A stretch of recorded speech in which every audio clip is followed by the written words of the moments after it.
የሚባሉ ቦታዎች አሉ በሰለጠነው ዓለም። ሆስፒሶች ማለት እንደ ሆስፒታል ሆነው ነገር ግን የሚያገለግሉት ለምንድነው?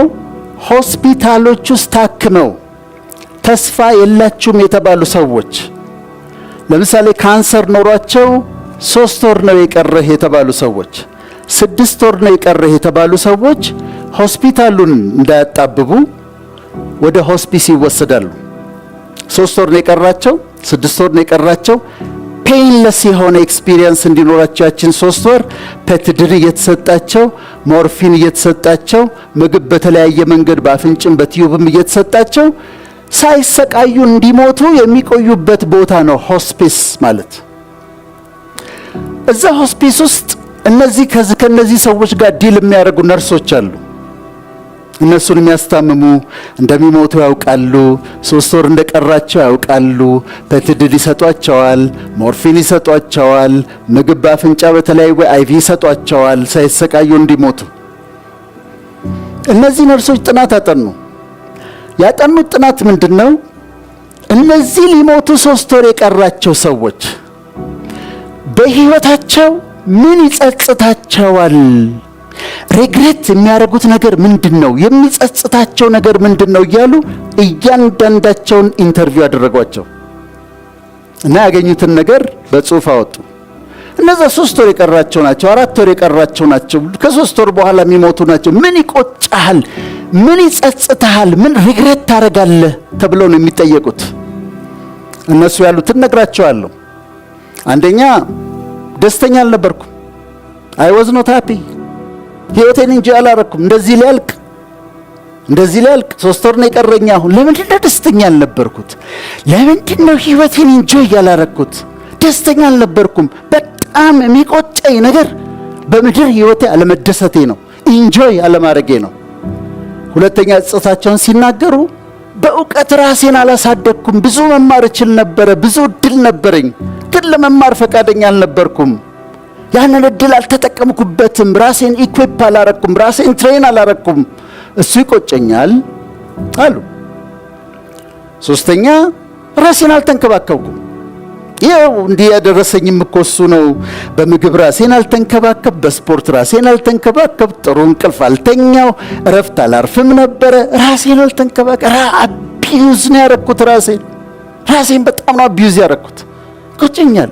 ምን አለ ስፖርት ብሰራ ኖሮ፣ ምን አለ ኒውትሪሽኔን ባስተካክል ኖሮ፣ ምን አለ ራሴን ብንከባከብ ኖሮ ብለው ይላሉ።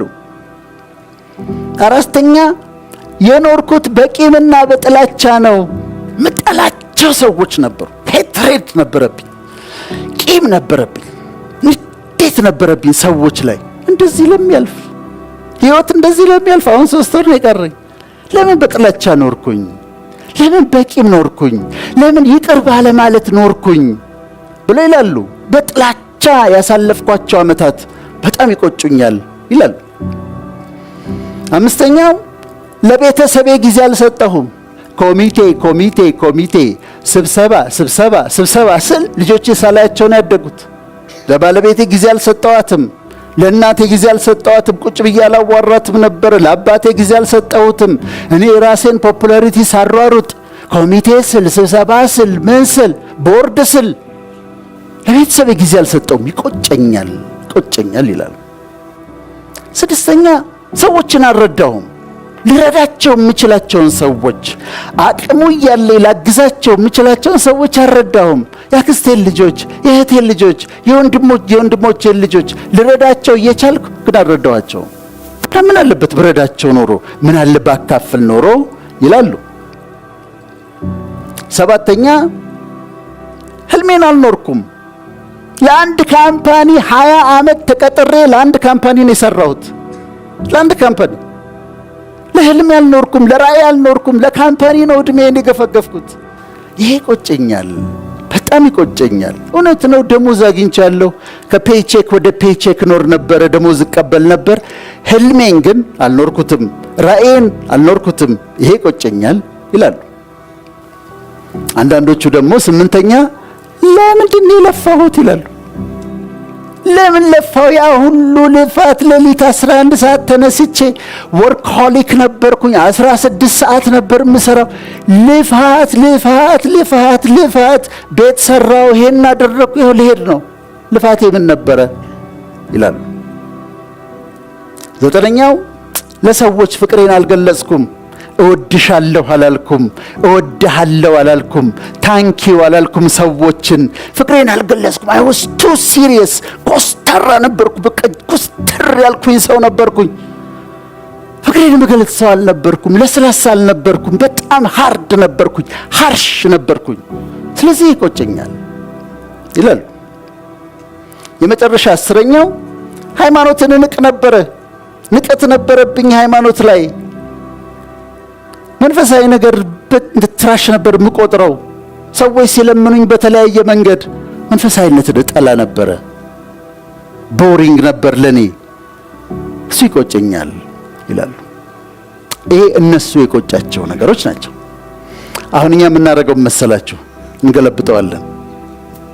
3 ወር አይደለም አይደል የቀረን? እኛ ብዙ ዓመት አላችሁ አይደል? አንዳንዶቻችሁ 20 ዓመት፣ 30 ዓመት፣ 40 ዓመት፣ 50 ዓመት። እኛ ለምን ይቆጨናል? ለምን ከነሱ አንማርም? ስለዚህ የነሱን እንገለብጠዋለን። አንደኛ ያሉት ምን ነበረ? ደስተኛ አልነበርኩም። ህይወቴን እንጂ አላረኩትም። እኛ ምን እናደርጋለን? ኑሯችንን ኢንጆይ እናደርገዋለን። በጣም ደስተኞች እንሆናለን። እኔ ልንገራችሁ፣ አንድ ቀን ነው የወሰንኩት። ውሳኔ ነው ደስተኛነት። ሳየው ላይፍ ይሄን ሳስተካክለው ይሄ ይበላሻል፣ ይሄን ሳስተካክለው ይሄኛው ይበላሻል፣ ይሄን ሳስተካክለው ይሄኛው ይበላሻል። በፍጹም መቼም ፐርፌክት አይሆንም። ሳየው ሳልደሰት ልሞት ነው። ስለዚህ አንድ ቀን ቆምኩኝና ራሴን ዶክተር ብዬ ጠርቼ ከዛሬ ጀምሮ አልኩኝ፣ ከዛሬ ጀምሮ ዶክተር ወዳጄን የሚባለው ሰው ደስተኛ ነው ብዬ ወሰንኩ። ከዛ ቀን ጀምሮ ደስተኛ ነው። ለመስላችሁ ማን ደሰተው? አንድም የኋላ ህይወታችን እየመጣ ይነዘንዘናል። እንዲህ አርገህ ነበር፣ አንተ እንደዚህ ሆነ ነበር እና ምን ላርግህ? ወደዛ ዝጉትና ክሎዥር አበጁና ያለፈው ህይወታችሁ የዛሬውን እንዳይረብሽ አድርጉት። እኔ አሁን መደሰት አለብኝ። ኢንጆይ ነው የማደርገው። ሁለትም የወደፊት ህይወታችንን ስንመለከት ምንም እየተካሄደ አይመስላችሁም? ምሳሌ ልስጣችሁ። ቲያትር ቤት ትገባላችሁ። ቲያትር ቤት ቲያትሩ ሊጀምር እስከሚጀምር ድረስ መጋረጃው አለ እና የምታዩት ቀጥታ መጋረጃውን ብቻ ነው። መጋረጃው ነው የሚታያችሁ።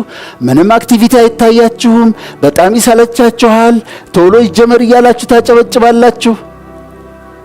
ከዛ ግን መጋረጃው ሲከፈት ላይቱ፣ ተዋንያኖቹ፣ ብዙ አክቲቪቲ ነበረ። በጣም ብዙ ነገር እየተካሄደ ነበረ። አሁን አንቺ የሚመስልሽ ምንም ነገር በህይወትሽ እየተካሄደ አይመስልሽም።